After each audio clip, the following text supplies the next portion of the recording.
Well, next up, a 30-year-old from Katy, Texas, making his third appearance on American Ninja Warrior, physical therapist Jonathan Parr. Jonathan's never made it up the warp wall in qualifying, but he's taken his experience on other obstacles and put it to use in helping others.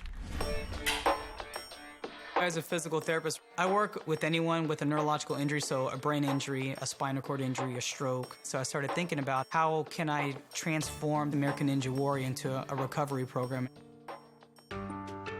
One of my clients, Damien, suffered a spinal cord injury about 3 years ago. He's now embarked on my recovery program. When I first saw him, he had no use of his legs whatsoever, no movement.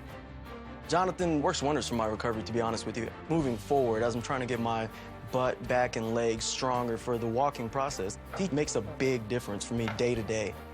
So reach, shift. Damien really hasn't limited himself on what he can do. You know, if I can't do it, I'll work for it. Now I need to apply those same principles in my life. I've been training as hard as I can possibly train for the past year, and I'm confident that I'll complete the course. And there's Damien, along with Jonathan's girlfriend and parents. Jonathan originally got into physical therapy years ago when his sister was diagnosed with multiple sclerosis. Watching her go through rehab inspired him to go into that field, and now he's helping others, like Damien. Well, he's 5'6", 132 pounds, and that's a good body type for a lot of these obstacles. Remember, this is Jonathan's third year competing, but never made it up the warp wall. See if he can get that far tonight. Big swings here on the tilting slider. And got that transition, he's through.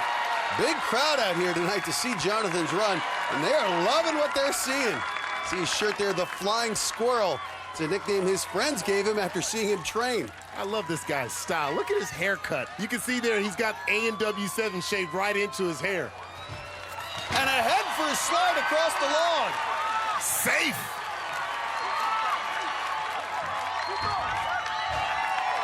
This is where being a smaller guy is a benefit.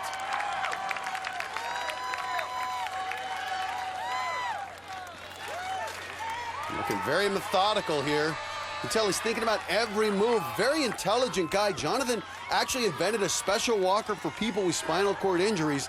It's on its way into production.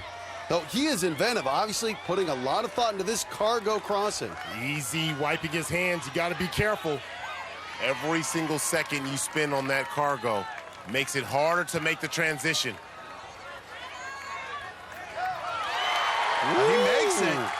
Good job out of Parr. And Matt, that wasn't easy. At 5'6", that's very, very challenging. He is pounding the mats. Getting himself fired up as he's staring down the fifth obstacle. The shirt is coming off. Oh, it just got real up in here tonight. He's trying to get as much oxygen and blood flowing through his wrist, his arms, his biceps. He's going to need all of it to make it through.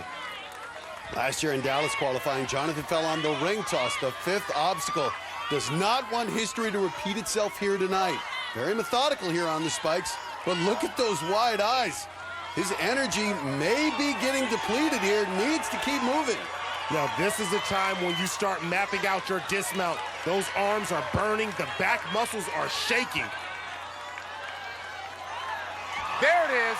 And John Parr breathes a huge sigh of relief. Only one more obstacle until he punches his ticket to the city finals here in Houston.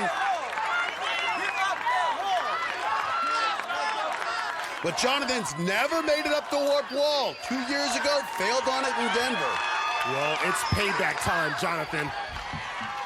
That's it. He's done it. That's it. And he's looking back to Damien with a smile. He's he's excited. And for the first time in 3 years, Parr hits the buzzer. What a celebration, so hard-earned. I love the enthusiasm.